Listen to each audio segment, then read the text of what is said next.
Hello viewers, வணக்கம். Welcome to tickling taste. காலை சாப்பாடு இட்லி தோசையை மறந்துட்டு கொஞ்சம் வாரத்துக்கு ஒரு தடவை இது போல் நம்ம உளுந்தங்களி செஞ்சு சாப்பிட்டோம் அப்படின்னாக்க நமக்கு எலும்புகளும் நல்ல வலுப்பெறும். அதே போல் வளரும் பிள்ளைகளுக்கு இது கொடுக்கறது ரொம்பவும் நல்லது. அதுக்கு இன்றைக்கி நான் உங்களுக்கு உளுந்தங்களி என்னுடைய ஸ்டைலில் சொல்ல போகிறேன். கருப்புளுந்து வெள்ளை உளுந்து ஒரு கிளாஸ் பாதி பாதி எடுத்து நைட்டே ஊற வச்சுருக்கேன். இப்போ அடுத்த நாள் காலையில் மிக்சி ஜாரில் இதை சேர்த்துக்கணும். இன்றைக்கி பாருங்கள், ரொம்ப ஈஸியாக அந்த களி எப்படி செய்கிறதுன்னு சொல்ல போகிறேன். உளுந்தை 2-3 தடவை நல்லா வாஷ் பண்ணிவிட்டு மிக்சி ஜாரில் தண்ணியெல்லாம் வடிச்சிட்டு சேர்த்துக்கணும். தண்ணி எதுவும் ஊற்றாமல் ஃபஸ்ட்டு ரஃபாக நல்லா அரைச்சிக்கோங்க. அதுக்கு அப்புறமே ஒரு 1.5 கிளாஸ் அளவுக்கு 1.5 கிளாஸ்லேருந்து 2 கிளாஸ் கூட தண்ணி சேர்த்துக்கலாம். உங்கள் ஜார் எவ்வளோ பெருசு இருக்கோ அந்தளவுக்கு தண்ணி நல்லா சேர்த்து ஃபைனாக அரைச்சிக்கணும்.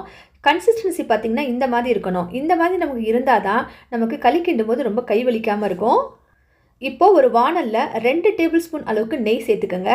நெய் சேர்த்ததுக்கப்புறமா உடனே நம்ம அதில் அரைச்சி வச்சுருக்க உளுந்த மாவை சேர்த்துக்கணும்.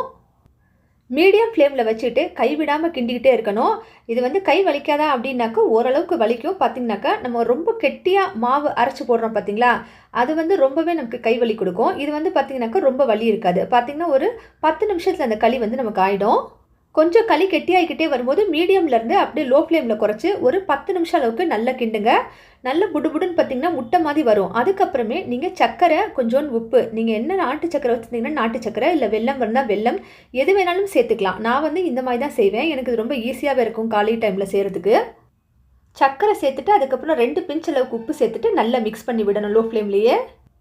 இந்த உளுந்தம் களியை காலையில் சாப்பிட்றது ரொம்பவுமே நல்லது. அவ்வளோதான், நமக்கு எல்லாம் மிக்ஸ் பண்ணதுக்கப்புறமா களி ரெடி ஆகிடுச்சு. இப்போ நீங்கள் உங்களுக்கு விருப்பத்துக்கு ஏற்றாப்பில் சர்வ் பண்ணிக்கலாம்.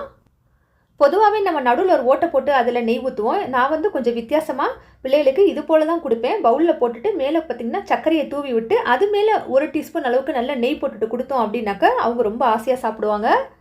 முக்கியமாக இது பார்த்தோம் அப்படின்னாக்கா பெண் பிள்ளைகளுக்குன்னு சொல்லுவோம். அது மட்டும் இல்லாமல் 40 தொடுறோம் பார்த்திங்களா, ஒரு 35-40 இந்த ஏஜில் இருக்கவங்களுக்கு கூட வாரத்துக்கு ஒரு தடவை இது போல் அவசியம் சாப்பிட்டுக்கிட்டு வரணும். அப்போ தான் நம்ம எலும்புகள் பார்த்திங்கனாக்கா நல்ல வலுப்பெறும். இது செய்கிறதுக்கு ரொம்ப நேரம் ஆகவே ஆகாது. ஜஸ்ட்டு 10 நிமிஷம் தான்.